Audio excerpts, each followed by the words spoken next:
just a woman scorned. He cheated on you. You got names of a couple women. But I knew it was more than that. I knew it was more than that. And I got criticized. Just people just thought I was crazy. But I knew this man was a wicked man.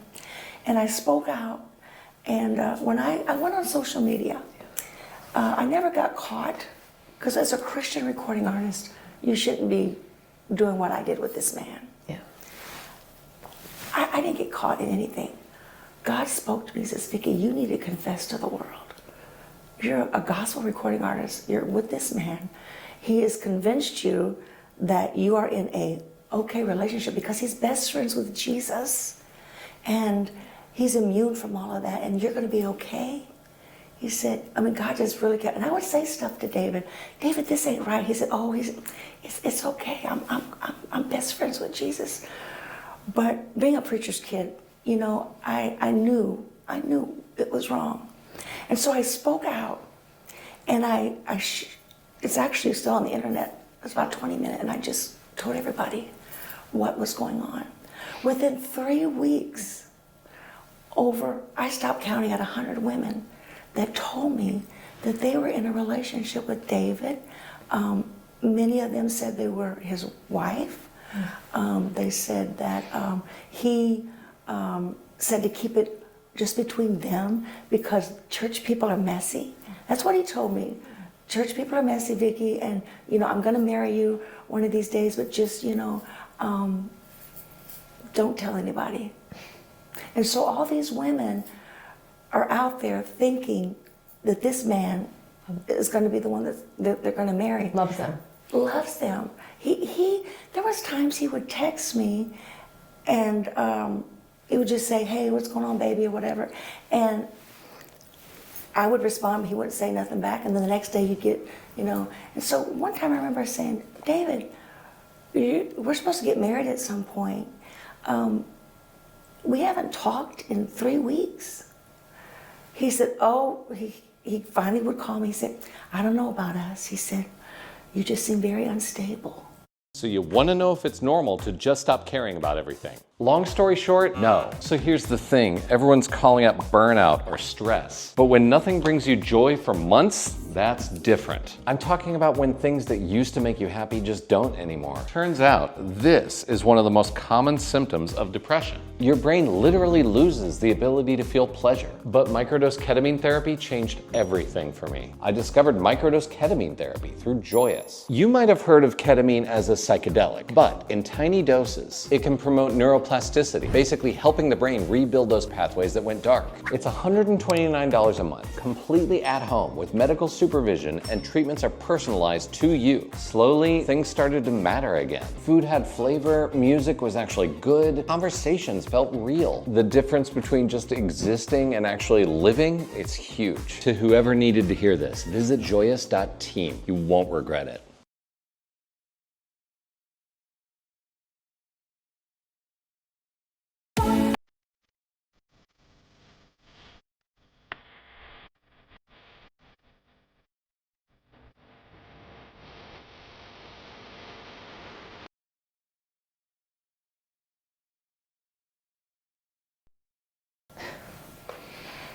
And I said, well, maybe you're right. You're so busy doing the things of God and you're traveling and I'm sorry that I guess I was asking too much, so that I'm back out again, And so, but I had a lady even today, he moved her from Maryland and moved her a few blocks from his home in St. Louis. And she said, when I saw you come out and say what you said, the first 3 words, I knew you were speaking the truth. Because everything you said about him, he did it with me. And so that's why the women believed me. Yeah. The women believed me. The Department of Justice says David Taylor and Michelle Brandon are facing charges of human exploitation, financial crimes, including forced labor and money laundering, and that they did not permit people who were working for their call center victims to leave the house without permission, demanded that his armor bearers transport women from ministry houses, airports, and other locations to Taylor's location, and ensured the women transported to Taylor took Plan B emergency contraceptives. Does any of this surprise you? Oh, no, not at all. But for me, I was a little bit different. I'm not, because I was the gospel singer that he had me come and sing.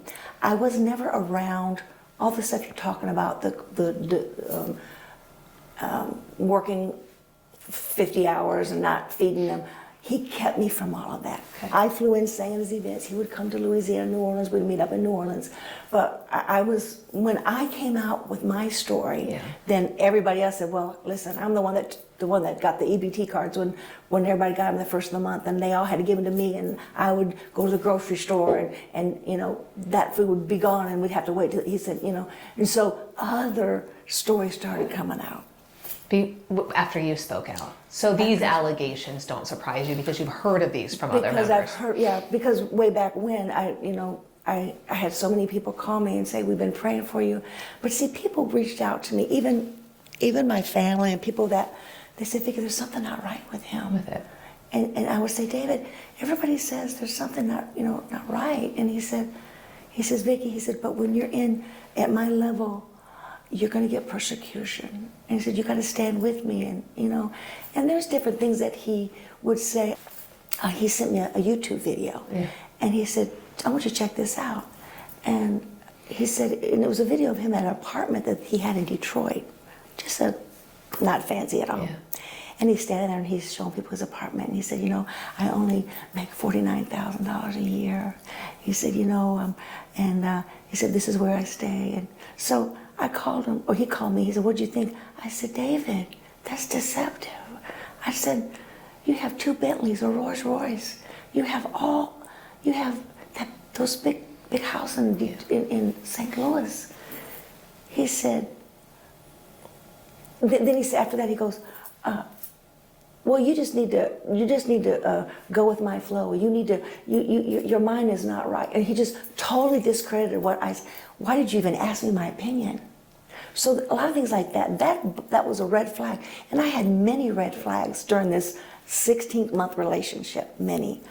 But I ignored a lot of them. One of the red flags, according to what I saw in your book, I guess, was when you first were involved with the church, that first time you came to guest sing, when the worship went till, I think you said 3:30 in the morning. Yeah, yeah. And is that where the first time maybe you look to see at the cult likeness of this church, because they have these super long worship? At that time, I just thought, wow, they really love God. You know, that early on, I didn't really even think it was a cult. But that night at 3:30 in the morning, we took a picture together. And he sent me, so about midnight, no, not midnight, because that was 3:30, about 5 in the morning, he messaged me. He said, send me that picture. And I said, okay, and I sent him, and he came back and he said, OMG, you're beautiful. Now, I was divorced, and my ex-husband, he would say I was pretty, cute, but every woman wants to hear that word, beautiful.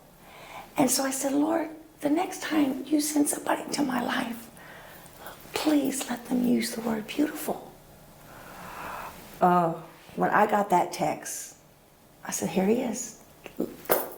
And so that was the beginning of my really downfall with that, because I just thought that God, you know, he said, OMG, you're beautiful.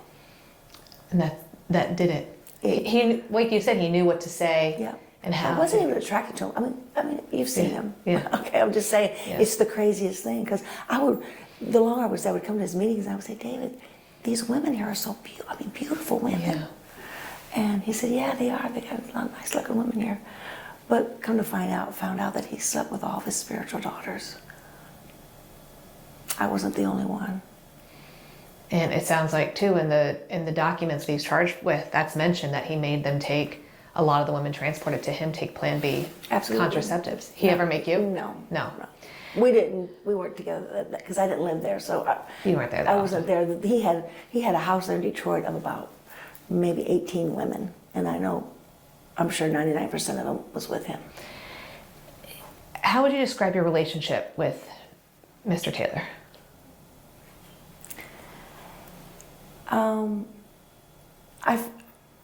I thought I was in love with him, you know. But when I look back at it, he really just used me because I have like 1.2 million on my Facebook page, my platform.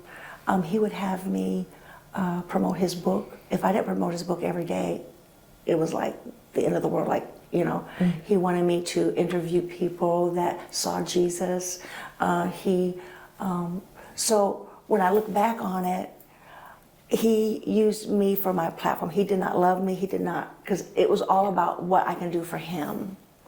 You know, he kept me busy just, you know, promoting his book, you know. And as far as, you know, I look back at it, I just cannot believe that I got caught up in it. I just can't believe I'm smarter than that. Yeah. You know, I feel like I'm smarter than that.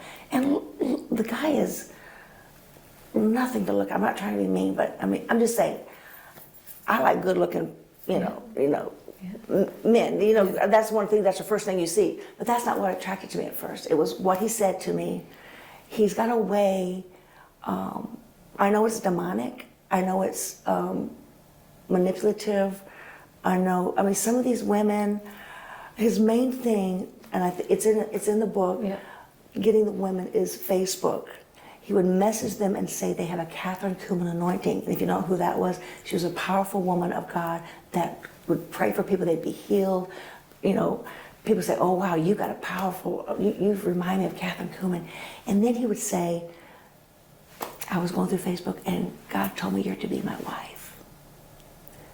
So he has a team of Michelle, Daniel, man, his name just came. Daniel's the one that set up all these things. They would go on Facebook and they would find affluent women, women with money, women that, you know, not married, married too, because he's broke up many, many marriages. I saw that. Oh, you won't even believe the stories. There was one video that Michelle posted that said if you have a nickel and you're going to be homeless if you give up that nickel, to still give that nickel up to oh yeah, it's the just church. great. It's great. Anything that if you have a savings account, I gave a lot of money. Yeah. I regret it, but I gave a lot of money. He said when I exposed him that they asked him why. Well, he said he kicked me out, you know, which that wasn't true. He said, well, she's on drugs. She could be a part of it. If I'd been on drugs, everybody would have known it. Why did, you know, you just, I'm in the public So you eye. just walked away? I just got on social media and I told my story. He got on social media the next night and just, then he said, you know, they said, well,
well, you bought her a Jaguar.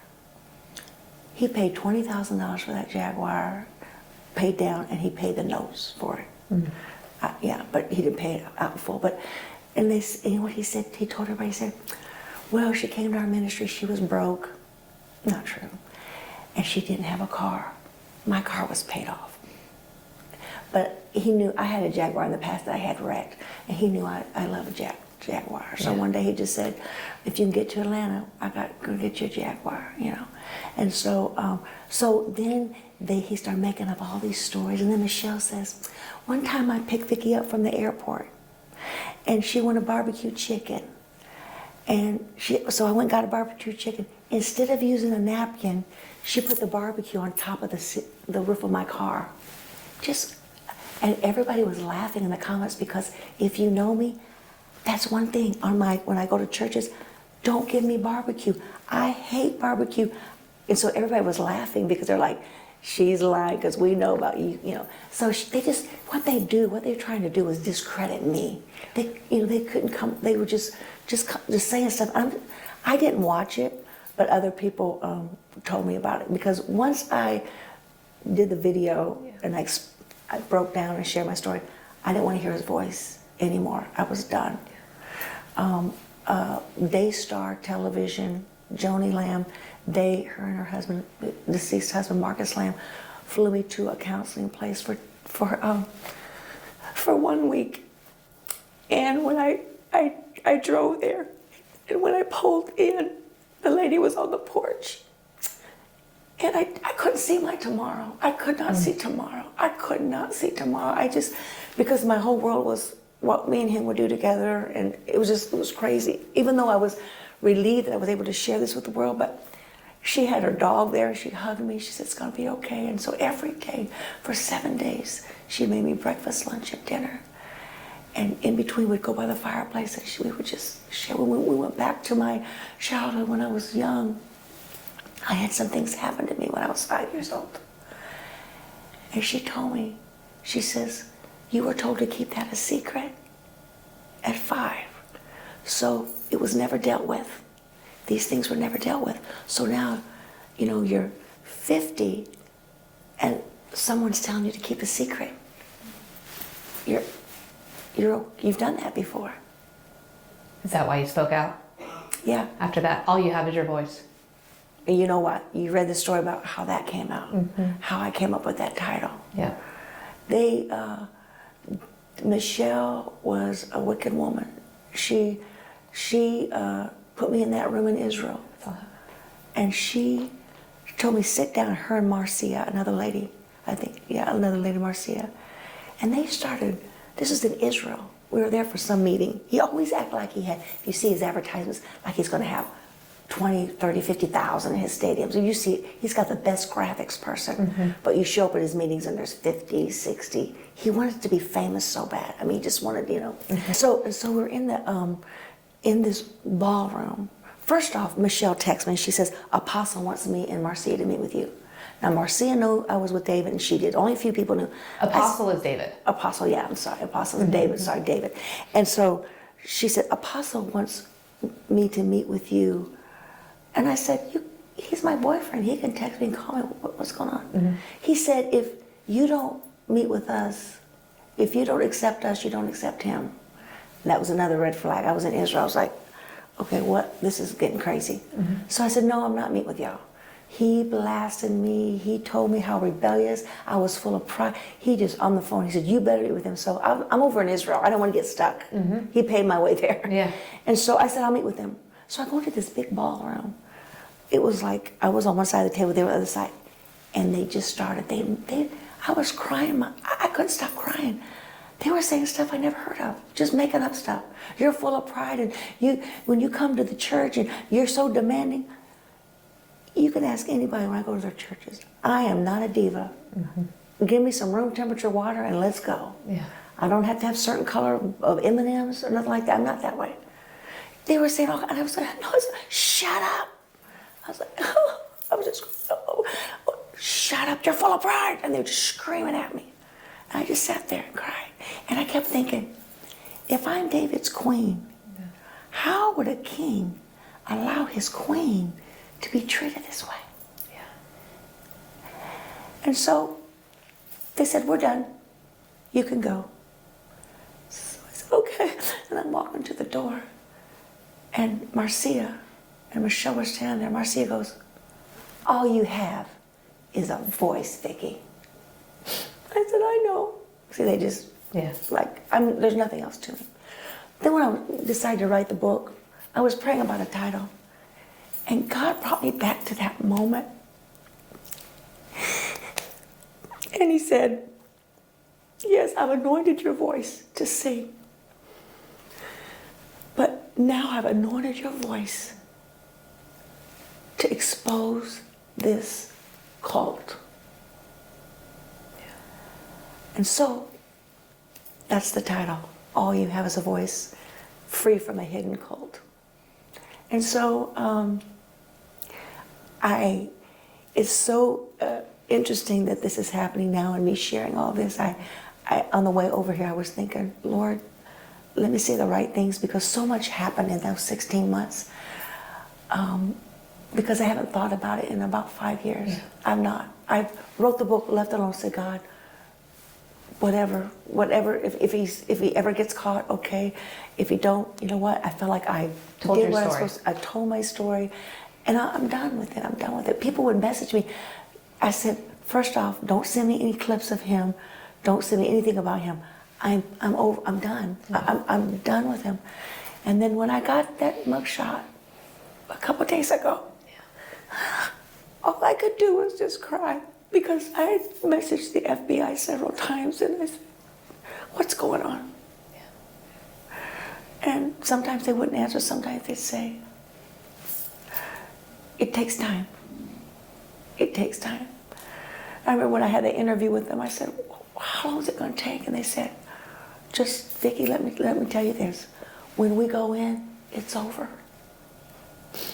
We have everything, so it may take years. So I feel like I've been vindicated. I feel like you won't believe the people that has messaged me saying, Vicki, I'm sorry. We didn't believe you. We thought you were just a woman scorned. But I'm so thankful for this opportunity to share my story with you. Because more people are speaking out now too. Yes. You're one of the very few over the years that spoke out publicly. Yeah, they won't do it because of what would happen. You know, what they would happen. You know, one thing I wanted to say, when David was pastor in church in St. Louis, his armor bearer, that's somebody that goes around and helps him, you know. There's really true ones that are compensated, and they're, you know, he's got a whole other situation going on. But when he messaged me, he told me he had 60 names of 60 women in St. Louis that David slept with. He said, let me tell you something. He said, one time I got a call from one of the deacons. He said, get David, come out to the house. He said, why? He said, well, you'll find out.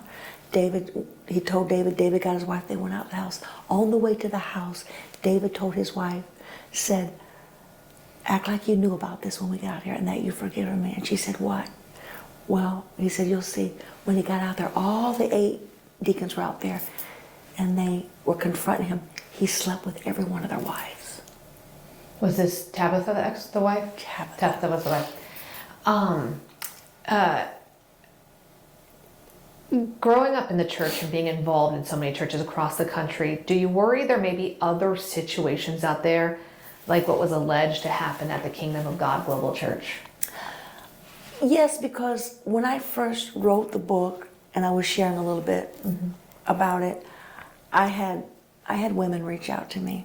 One lady said, I had our bishop's baby and we sit in the balcony every Sunday, and the child is 5 years old now. He's on the platform with the First Lady.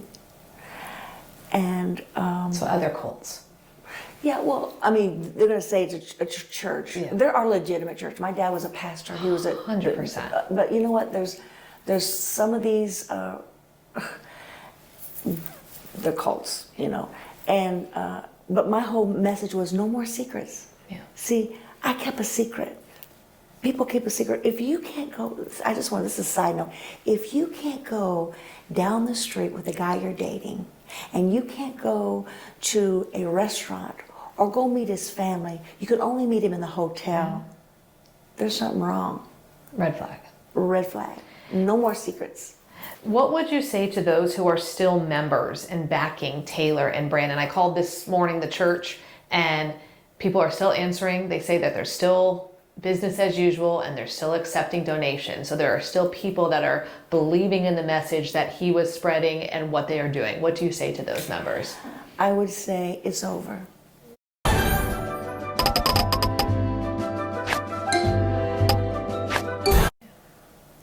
The red flags that you guys have seen, you know, it's true. The thing about it is, any cult leader that's out there, a cult leader, you think about Jim Jones, some of them, you're always going to have 200, 300 people that's going to keep believing. You know, David prayed on a lot of people that mental illness, people that maybe, I'm not trying to be mean, but just that had weak people. I remember one time I went to his house with my 2 boys. We spent a couple days there in St. Louis, and I looked in the bathroom and some of his books. He had some of Jim Jones books. I didn't think nothing of it at the time, but now I look back on it, you know, and I thank God that he didn't offer Kool-Aid, because at that time I probably would have drank the Kool-Aid. I'm just saying, your mind gets so, this guy would just trying to convince you, and he did convince so many people that he is best friends with Jesus. It's not even biblical. How can, you know, how you know, and He healed a whole church, or a whole hospital. Was that that was in your book about how he drove by a hospital and prayed, and then all of a sudden maybe it was healed? So this is what this guy does. He thinks anything he says, everybody's gonna believe it. Like, he can just say whatever he wants, you know? So he had all these crutches and wheelchairs on the platform, and so I'm surprised I stayed around 16 months, because I was questioning things like that, because I would be at his meeting. I said, you have all these wheelchairs and up on the platform. I've not seen anybody walk out of them. He goes, Vicki, it builds faith. We just do it because it builds faith. Only miracle I saw was, and I don't know if it was set up, was he had this guy come up there and he got his taste buds back or something. It's just something just so like, try this mint, try that. I was like, okay. And I'm on the front row trying to be, I was like, this is corny. But, you know, I don't know, I just, at the point that I decided it's over was when a lady, I'm not gonna mention her name, she reached out to me and she says, Vicki, this is what she's a big part of it. And if you're watching, you know who you are. She says, Vicki, I know you're a part of this ministry, because I know I see you come and sing, but I need you to help me. I'm in a relationship with David Taylor. And I played dumb, like, oh, really? You know, she says, yeah, she sent me a picture of her and him. Of course, I call his phone, he don't answer. I call Michelle, they don't answer. I send them the picture. They say she photoshopped it. She's lying. Well, you know, you gotta watch. When David's in this level of, you know, with Jesus, people's gonna, you know, wanna make up stuff about him and relationship and things. And then